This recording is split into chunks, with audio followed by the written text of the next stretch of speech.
Bonjour, je m'appelle Arnaud Soulier et j'enseigne la cybersécurité des SI industriels. Dans cette vidéo, je veux continuer la discussion sur l'application de correctifs de sécurité ou le patching sécurité des SI industriels. J'ai fait une première vidéo, vous pouvez la regarder en cliquant ici et je vous invite à le faire avant de continuer avec cette vidéo. Dans la vidéo précédente, je pouvais peut-être être un peu pessimiste sur l'intérêt du patching, ou en tout cas j'appelais à plus de pragmatisme pour appliquer seulement les patchs les plus importants au bon moment sur les composants qui le nécessitent afin de réduire le risque. Pour ce faire, je vais aujourd'hui parler d'une nouvelle méthodologie qui permet de décider si je dois patcher ou pas, plutôt que de se baser sur un score CVSS qui est quand même assez complexe, notamment pour les personnes qui ne sont pas spécialistes en cybersécurité et qui sont plutôt côté opération industrielle. On peut avoir une nouvelle méthodologie que j'ai découvert il y a 3 ans maintenant. À l'époque, ça s'appelait TEMSL. C'était en 2019 à la conférence de cybersécurité S4 à Miami. La vidéo qui présente cette méthodologie est disponible sur YouTube. Vous pouvez cliquer ici pour la regarder. Globalement, la méthode a un peu évolué entre-temps. Elle a changé de nom. Ça s'appelle désormais SSVC pour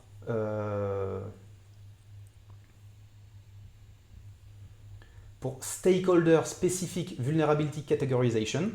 Et donc l'idée, c'est de faciliter cette décision je patch pas. Comment ça se présente? Sous la forme d'un arbre de décision. Ça ressemble un peu à un diagramme. Donc on démarre au début, on pose une première question, on prend un chemin, on pose une deuxième question, on prend un chemin. Et à la fin, il y a 4 éléments de sortie qui sont possibles. 4 actions qui sont possibles au regard d'un patch de sécurité. Le premier, c'est je ne fais rien. Finalement, le patch n'est pas assez important pour que je m'embête à l'appliquer. Le deuxième, c'est appliquer le patch dans le prochain cycle d'application des correctifs. Donc là, l'idée, c'est plutôt de dire je ne change rien, je ne prends pas d'action immédiate, mais par exemple, au moins une fois par an, j'ai un process pour appliquer des correctifs de sécurité. Je vais intégrer ce patch-là dans ce process. Une autre possibilité, c'est un patch qu'on appelle out of band, c'est-à-dire la vulnérabilité est quand même importante, je suis à risque, je ne peux pas attendre 6 mois pour le prochain créneau d'application des vulnérabilités, donc je vais essayer de prévoir un créneau spécifique à cette vulnérabilité. Et enfin, la dernière décision possible, c'est de patcher immédiatement. Donc là, on est vraiment dans un cas assez grave, une vulnérabilité exploitée activement. On sait qu'on est vulnérable, on sait que les éléments vulnérables ils sont exposés sur le réseau. Il y a d'autres concurrents ou en tout cas, on a des signaux qui nous laissent à penser que c'est vraiment très exploité en ce moment. Il y a un vrai risque, donc je ne peux pas attendre et je me mets en ordre de marche pour patcher immédiatement. Alors immédiatement, c'est jamais à la seconde près, mais en tout cas, c'est-à-dire que je vais très rapidement arrêter mon procédé pour pouvoir appliquer mon patch et le redémarrer. Alors cette méthodologie, pour arriver à ces 4 décisions, elle va prendre en compte plusieurs éléments. Le premier élément, c'est le côté exploitation. Est-ce que la vulnérabilité est activement exploitée? Est-ce qu'il y a un POC, une preuve de concept, c'est-à-dire un code qui permet facilement de l'exploiter, qui est disponible sur Internet? Ou est-ce que finalement la vulnérabilité existe, elle a été remontée à l'éditeur, mais il n'y a pas de code d'exploitation public? Bon, là finalement on peut se dire que la menace est plus faible. Deuxième élément, c'est l'exposition, exposition réseau. Est-ce que le composant qui est concerné par cette vulnérabilité, il est exposé sur Internet, comme par exemple un VPN pour mes accès distants? Est-ce qu'il est dans ma DMZ et il dialogue avec des partenaires externes ou avec mon réseau bureautique? Ou est-ce qu'il est vraiment au cœur de mon réseau, par exemple un automate qui lui quand même est très protégé et ne dialogue globalement qu'avec des entrées-sorties déportées et le SCADA? On n'est pas du tout sur la même exposition réseau et donc le choix d'appliquer le patch ou pas va dépendre beaucoup de cette exposition. L'élément suivant, c'est l'utilité pour l'attaquant. Évidemment, des vulnérabilités, elles ont tout un impact technique différent. Et finalement, cette notion d'utilité, c'est à la fois l'impact technique de la vulnérabilité, donc qui pourrait se baser sur le score CVSS. Par exemple, si on a une divulgation d'informations, bon, ce n'est pas la même chose que la prise de contrôle total d'un équipement.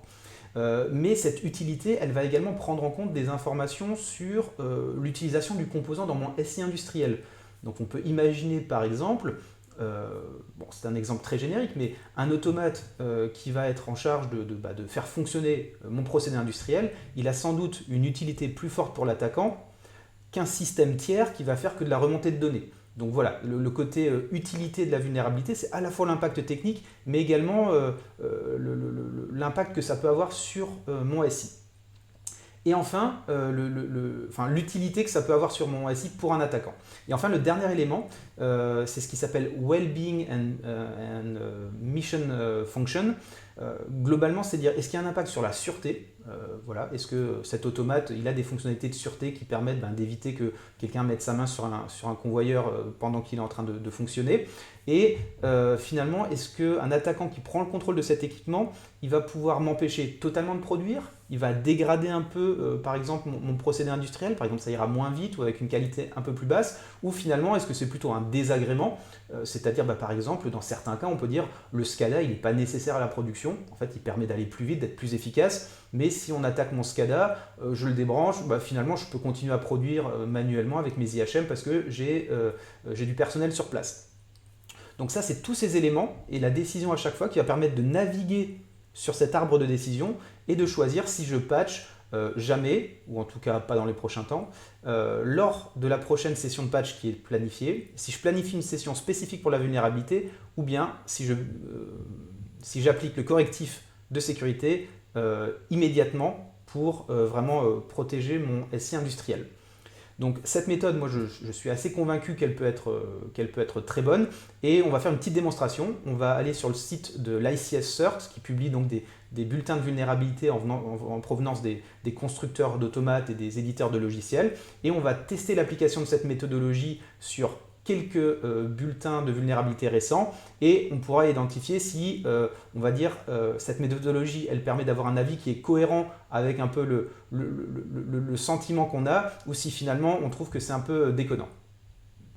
Très bien, je suis donc connecté sur le site de l'ICS CERT qui publie des bulletins de vulnérabilité pour les constructeurs les plus importants dans le domaine des SI industriels et j'ai sélectionné une petite liste de quelques vulnérabilités pour Schneider et Siemens. Pourquoi? Parce que c'est deux marques que je connais, c'est deux grands acteurs du domaine de l'automatisme. Il n'y a pas de raison particulière de choisir ces deux-là, mais je connais peut-être un peu plus leurs produits, c'est pour ça que je les ai choisis. Et ce qu'on va faire, c'est donc on va essayer d'appliquer la méthodologie SSVC sur un ensemble de vulnérabilités et de voir finalement si ça correspond un peu à notre sentiment, à nos premières impressions, ou si finalement on est très éloigné. Commençons par la première vulnérabilité. Qui concerne les systèmes Siemens Synumeric Edge. Donc là, c'est un système que je connais pas du tout. Je suis allé voir sur le site de Siemens. Donc finalement, c'est un système matériel et logiciel qui permet, on va dire, d'optimiser la production dans le domaine du manufacturing. Le score CVSS, il est de 7.4, donc c'est quand même assez élevé, et le problème vient d'une absence de validation du certificat lors des connexions TLS.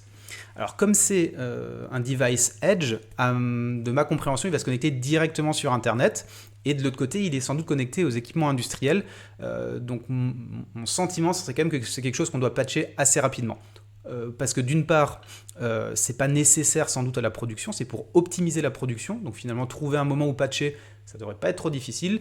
Et deuxièmement, c'est quand même un équipement qui est très exposé parce que c'est un device Edge, donc même si normalement c'est plutôt des connexions sortantes, voilà, c'est quand même quelque chose qui part directement sur Internet, donc d'un point de vue exposition un peu plus élevé.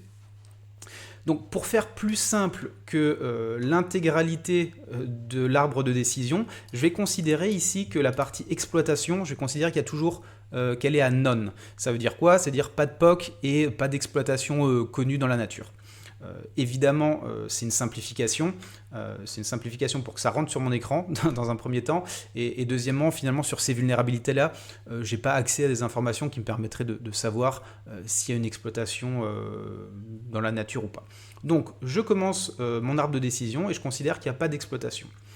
Quel est le niveau d'exposition? Comme on l'a dit, c'est un device Edge, donc probablement très exposé. Donc là, on met sur Open. Ensuite, quelle serait l'utilité de cette vulnérabilité pour un attaquant? Finalement, il pourrait se faire passer pour le serveur et donc dialoguer directement avec le device Edge. Ça ne veut pas forcément dire qu'il en prendrait directement le contrôle. Donc j'aurais tendance à dire on est entre laborieux et efficace. On va prendre efficace, worst case scénario.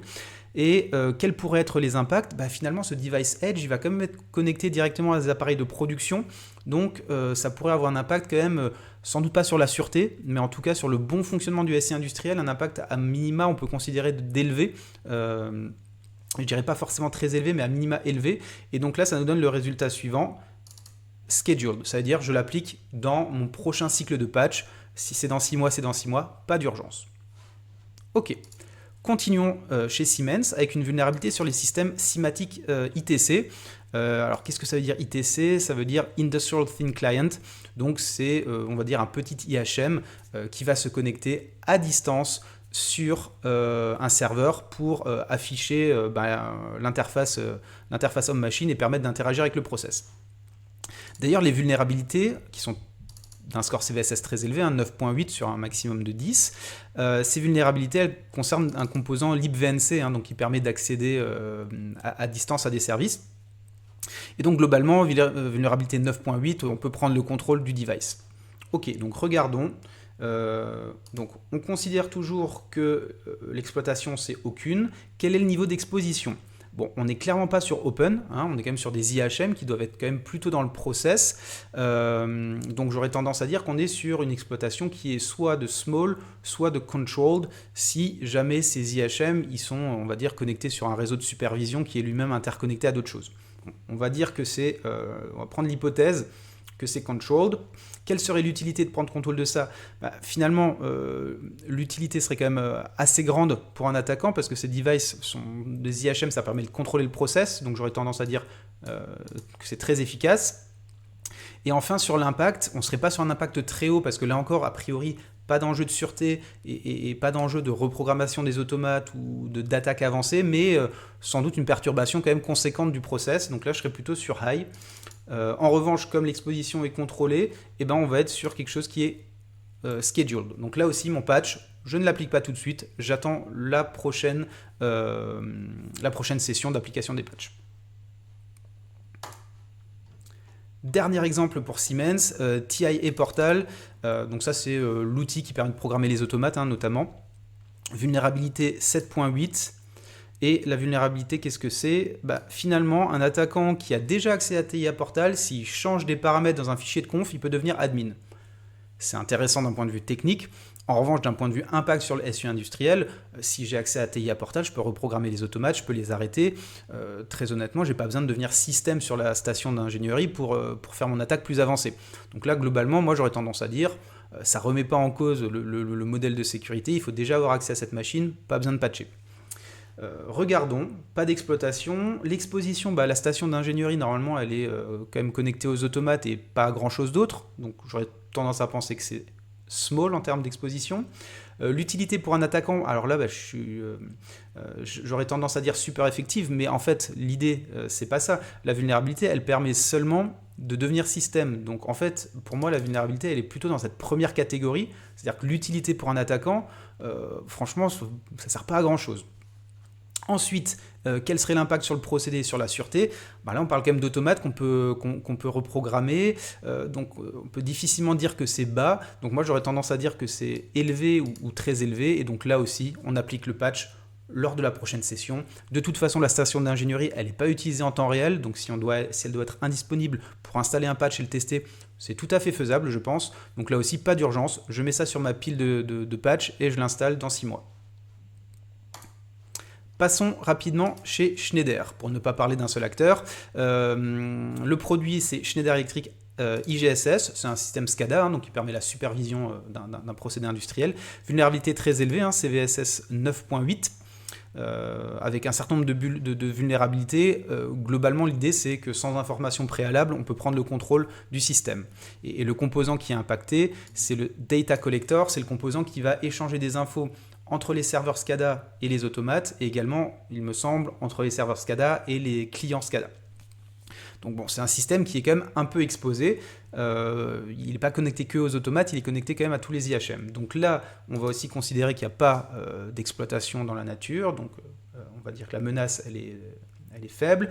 L'exposition, donc on serait sans doute pour moi sur controlled. On ne peut pas dire que c'est small, c'est pas quand même dans le réseau de production, c'est pas non plus open. L'utilité pour un attaquant, ben là ça serait quand même très efficace selon moi. Si on part de rien et qu'on arrive à prendre le contrôle du SCADA, c'est très efficace. Et l'impact au niveau sûreté et au niveau bon fonctionnement du SI industriel, ben là on est sans doute sur élevé à très élevé. Parce que si on a la main sur le SCADA, on peut quand même tout arrêter, déclencher des séquences, etc. Donc on n'est pas sur quelque chose de très grave de reprogrammation d'automates, de contournement de limites qui seraient programmées dans les automates, mais on est quand même à un impact sans doute à minima élevé. Donc là aussi, pas d'urgence, je le mets sur ma pile de vulnérabilité à patcher et je patche ça dans 6 mois. Je continue. Toujours chez Schneider, EcoStruxure et SCADAPAC. Alors, je ne suis pas un spécialiste de ces produits, mais j'ai fait quelques recherches. Donc là, score CVSS assez élevé aussi, 7.8. Donc, Control Expert, c'est le nouveau nom de Unity Pro. Donc ça permet de programmer les automates. Process Expert, c'est un peu plus compliqué, j'ai pas trop compris, j'ai l'impression que c'est le nouveau nom d'un DCS. Donc le DCS, ça peut comprendre la partie supervision, donc l'équivalent du SCADA, mais aussi les contrôleurs, donc l'équivalent des automates. Donc c'est un peu difficile de faire le lien, parce que j'ai pas trouvé beaucoup d'informations. Et le dernier élément, c'est SCADAPAC Remote Connect. Et ça, d'après ce que j'ai trouvé, c'est l'outil pour programmer des RTU. Donc c'est pas un outil d'accès distance, c'est fait pour programmer les RTU. Donc finalement, ça serait assez semblable à TIA Portal en termes de vulnérabilité. On serait sur une exposition qui est faible, en tout cas si on considère que c'est fait pour programmer les automates. Et c'est là où j'ai un peu le problème avec le cas du DCS, parce que le cas du DCS, on serait plutôt dans Control, parce que le DCS, certains composants du DCS sont plus exposés que la station d'ingénierie. Mais on va considérer qu'on est là. L'utilité pour un attaquant, allons voir la vulnérabilité. Quand un projet malveillant est chargé. Ok, donc là c'est pareil, il faut que j'ai un accès à la station de programmation pour charger un projet malveillant pour devenir admin. Bon, encore une fois, d'un point de vue technique ou d'un point de vue pentest, ça serait intéressant pour se propager. Opérationnellement, sur mon SI industriel, il faut quand même que quelqu'un soit déjà admin de ma station de programmation des automates, et donc il peut déjà mettre un sacré bordel. Donc, pour moi, là, il n'y aurait pas d'urgence. Donc, on recommence. Exposure small, utility, je vais prendre la catégorie laborious, parce que finalement, pour moi, pour un attaquant, ça ne lui sert pas à grand-chose. Il a déjà accès à plein de choses. Et par contre, l'impact sur le bon fonctionnement du SI et sur la sûreté, là, ça dépend comment on considère les choses. Sur ce type de système, je considère qu'il pourrait être élevé à très élevé, parce qu'on parle de reprogrammer les automates. En revanche, encore une fois, il faut déjà avoir un accès légitime à cette machine. Et donc finalement, cette vulnérabilité ne nous permet pas d'aller plus loin d'un point de vue exploitation sur le procédé industriel, parce qu'on peut déjà tout faire en reprogrammant les automates. Donc voilà, ici on serait soit ne pas patcher, soit patcher à la prochaine occurrence. Moi, mon sentiment, c'est que je patcherai lors de la prochaine session. Pourquoi ? De la même manière que je l'ai dit avant, les stations d'ingénierie, elles n'ont pas besoin d'être là 100% up. On en a besoin de temps en temps pour reprogrammer les automates, de temps en temps pour superviser des choses, mais globalement, le process, il peut continuer sans ces machines-là, donc c'est plus facile de les patcher, donc autant le faire lors du prochain cycle. Voilà sur quelques exemples. Alors malheureusement, pas beaucoup de diversité, puisqu'à chaque fois, on tombe sur le même résultat, patcher lors de la prochaine session. Néanmoins, ça va quand même dans le sens de ma vidéo précédente où j'expliquais le besoin de pragmatisme et de ne pas s'user à tout patcher tout le temps, parce que finalement, ça avait un impact très limité sur le niveau de risque du SI industriel. Donc cette méthodologie, elle me paraît très intéressante. On pourrait aller encore plus loin, parce que finalement, il y a un certain nombre d'éléments comme par exemple l'exposition ainsi que l'impact sur le procédé qui finalement dépendent beaucoup du composant impacté et pas tellement de la vulnérabilité. Ça veut dire que je pourrais renseigner ces informations dans mon outil d'inventaire et ça pourrait aussi me fournir un début d'automatisation de la décision de patch. Pas à 100%, mais en tout cas, il y a certains chemins que je pourrais déjà sélectionner ou présélectionner parce que c'est des informations que je pourrais avoir dans mon inventaire. Donc là aussi, il y a quand même un axe très intéressant, je trouve, pour être beaucoup plus efficace sur le patching en me disant, de manière assez automatisée, je vais pouvoir éliminer plein de patchs parce que finalement, à partir de mon inventaire, je sais que ceux-là, de toute façon, ils vont passer soit dans « j'applique pas », soit dans application lors de la prochaine session. Donc ça, moi je trouve ça très efficace, et gagner du temps sur le patching, c'est avoir plus de temps et plus de moyens pour d'autres activités sur le SI industriel, comme par exemple le durcissement, le cloisonnement réseau, la gestion des mots de passe, etc. Il y a plein de choses à faire. Je vous remercie d'avoir regardé cette vidéo et je vous dis à bientôt.